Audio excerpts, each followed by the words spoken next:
സിമിയാമി പോഡ്കാസ്റ്റിലേക്ക് എല്ലാവർക്കും സ്വാഗതം. അപ്പോൾ എന്തൊക്കെയുണ്ട് വിശേഷം? എല്ലാവർക്കും സുഖമല്ലേ?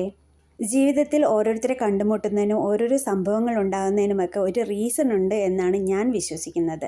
അങ്ങനെ ഞാൻ കണ്ടുമുട്ടിയതിൽ ഒരു പ്രധാനപ്പെട്ട ആളാണ് ശോഭ മാമും മാമിൻ്റെ കുടുംബവും. ഈ മാമിൻ്റെ വീട്ടിലേക്ക് പോകുന്നതിൻ്റെ ഒരു വീഡിയോ ഞാൻ മുന്നേ ഇട്ടിട്ടുണ്ടായിരുന്നു.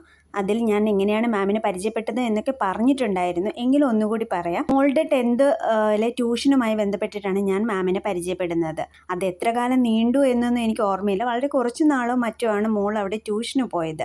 പക്ഷേ എങ്ങനെയാണെന്ന് എനിക്കറിയില്ല. ഞങ്ങൾ തമ്മിൽ ഒരു സംസാരവും ഒരു കണക്ഷനും ഒക്കെ ഉണ്ടായി. അതെങ്ങനെയാണ് ഈ അവസ്ഥയിൽ വരെ എത്തി നിൽക്കുന്നതെന്നും എനിക്ക് നല്ല ഓർമ്മയില്ല. എപ്പോഴേക്കോ ചെറുതായിട്ട് വിളിച്ചു തുടങ്ങി, സംസാരിച്ചു തുടങ്ങി. പിന്നെ ഇപ്പോൾ ഒരു ഡെയിലി കോൺവെർസേഷൻ അല്ലെങ്കിലും ഒട്ടുമിക്ക ദിവസങ്ങളിലും വിളിക്കുന്ന ഒരു അവസ്ഥയിലേക്ക് എത്തി നിൽക്കുന്നുണ്ട്. വളരെ അടുപ്പമുള്ള ഫാമിലി ഫ്രണ്ട്സ് എന്ന് തന്നെ പറയാം. നിങ്ങളിൽ പലർക്കും അറിയാവുന്നതുപോലെ ഞാനിവിടെ ഒറ്റയ്ക്കാണ്. ആ സമയത്ത് ഇടയ്ക്കൊക്കെ എന്താണ് വിശേഷം, സുഖമല്ലേ, ഫുഡ് കഴിച്ചു എന്നൊക്കെ ചോദിച്ച് മിക്കവാറും ഒക്കെ വിളിക്കുന്നത് മാമാണ്. അതിലൊരുപാട് സന്തോഷമുണ്ട്. കാരണം ഇവരാരും ഞങ്ങളുടെ ബന്ധുക്കളോ സ്വന്തക്കാരോ ഒന്നും അല്ല. എന്ന് മാത്രവുമല്ല, ഞാൻ ഇവരെയൊക്കെ ഇവിടെ വന്നതിന് ശേഷം യാദൃശികമായി പരിചയപ്പെട്ടതാണ്. എന്നിട്ടും ഈ ബന്ധം ഇങ്ങനെയൊക്കെ കൊണ്ടുപോകാൻ പറ്റുന്നുണ്ടെങ്കിൽ അതിലൊരുപാട് സന്തോഷം.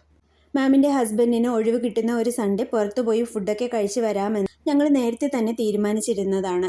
അങ്ങനെ കഴിഞ്ഞ സൺഡേ ഞങ്ങൾ എല്ലാവരും കൂടി ഒന്ന് പുറത്തു പോയി.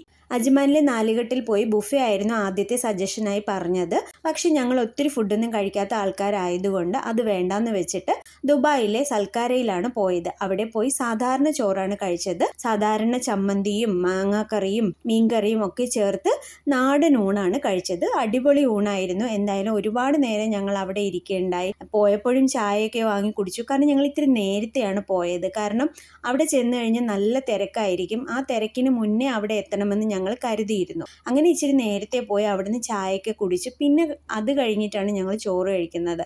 അങ്ങനെ ഫുഡൊക്കെ കഴിച്ചതിന് ശേഷം മംസാറിൻ്റെ സൈഡിലൂടെ ഞങ്ങളൊരു ഡ്രൈവും പോയതിന് ശേഷമാണ് തിരിച്ച് വീട്ടിലേക്ക് വന്നത്. മംസാർ ബീച്ചിലൊന്നും ഇറങ്ങാനായിട്ട് ഞങ്ങൾ നിന്നില്ല. കാരണം ചൂടല്ലേ, അതുകൊണ്ട് ഞങ്ങൾ അവിടെയൊന്നും ഇറങ്ങണ്ട എന്ന് കരുതി.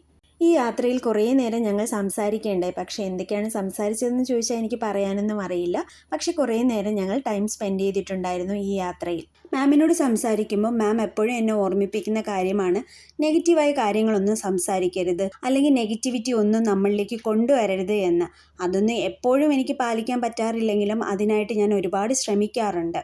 അതേപോലെ ചിലപ്പോഴൊക്കെ ഞാൻ ഡൗൺ ആയിരിക്കുമ്പോൾ എനിക്ക് എന്നെ തന്നെ ഒന്ന് മോട്ടിവേറ്റ് ചെയ്ത് ആക്റ്റീവ് ആക്കാൻ പറ്റാതിരിക്കുന്ന സമയങ്ങളിൽ മാമിൻ്റെ ചില വാക്കുകളൊക്കെ എന്നെ ഒന്ന് മോട്ടിവേറ്റ് ചെയ്യാറുണ്ട്. അതെനിക്ക് ഒരുപാട് സന്തോഷം തരുന്നുണ്ട്. അതുകൊണ്ടൊക്കെ തന്നെയാണ് ചില ബന്ധങ്ങൾ രക്തബന്ധത്തേക്കാൾ വലിയ ബന്ധങ്ങളായി മാറുന്നതും. അപ്പോൾ എൻ്റെ വീഡിയോ ഞാൻ ഇവിടെ അവസാനിപ്പിക്കുകയാണ്. നിങ്ങൾക്ക് ഈ വീഡിയോ ഇഷ്ടപ്പെടുകയാണെങ്കിൽ സബ്സ്ക്രൈബ് ചെയ്യാൻ മറക്കരുത്. ലൈക്ക് ചെയ്യുക, ഷെയർ ചെയ്യുക, കമൻറ്റ് ചെയ്യുക. മറ്റേ വീഡിയോയുമായി ഞാൻ വീണ്ടും വരാം. അതുവരേക്ക് ബായ്.